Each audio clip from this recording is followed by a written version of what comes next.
பிரியதர்ஷினி, 6ஆம் வகுப்பு ஆ பிரிவு. நான் இங்கு பேச எடுத்துக்கொண்ட தலைப்பு கர்மவீர காமராஜர். தாய் நாட்டின் பணியை தம்மை முழுமையாக ஒப்பிடித்துக் கொண்ட தியாகத்தின் ஒளிவிளக்கு காமராஜர்.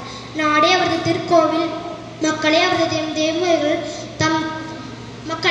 தெய்வங்கள், மக்கள் தொன்றே அவரது குறிக்கோள், காங்கிரஸே அவரது உயிர் மூச்சு, காந்தியடிகள் காட்டிய பாதையே அவரது வாழ்க்கை முறை. ராமநாதபுரம் மாவட்டத்தில் விருதுப்பட்டி என்னும் ஊருண்டு. அது தற்போது விருதுநகர் என்று விளங்குகிறது. அவ்வூரில் உள்ள தேங்காய் வியாபாரி குமாரசாமி நாடாருக்கும் சிவகாமி அம்மையாருக்கும் 1903ஆம் ஆண்டு ஜூலை திங்கள் 15ஆம் நாள் காமராசர் பிறந்தார். தனது 6வது வயதிலே தந்தை காலமாகிவிட்டார். தனது தாய்மாமன் கருப்பையநாதரின் பராமரிப்பில் வளர்ந்து வந்தார். தனது தாய்மாமன் துணிக்கடையில் பணியாற்றினார். துணிக்கடையில் வேலை செய்யும் பொழுதே செய்தித்தாளை படிக்கும் பழக்கம் ஏற்பட்டது. அவர் விடுதலை இயக்க கூட்டத்திற்கும் செல்வார். அவர் விடுதலை இயக்க கூட்டத்திற்கு செல்வது அவர் குடும்பத்தினர் விரும்பவில்லை. அதனால் அவரை அனுபந்தபுரத்திற்கு அனுப்பினார்கள்.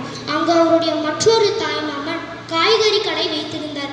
கடையில் வேலை செய்ய ஆரம்பித்தார். அங்கும் அவருடைய விடுதலை இயக்க பணிகள் தொடங்கின. வைக்கம் என்ற ஊரில் குறிப்பிட்ட சில தெருக்களும் கல்கப்பட்ட மக்கள் நுழைவதற்கு சில தடைகள் இருந்தது. அத்தடையை நீக்க சத்தியாகிரகம் நடந்தது. காமராசர் அதில் பங்கு கொண்டார். 1940ஆம் ஆண்டில் காமராசர் காங்கிரஸ் தலைவராக பதவியேற்றார்.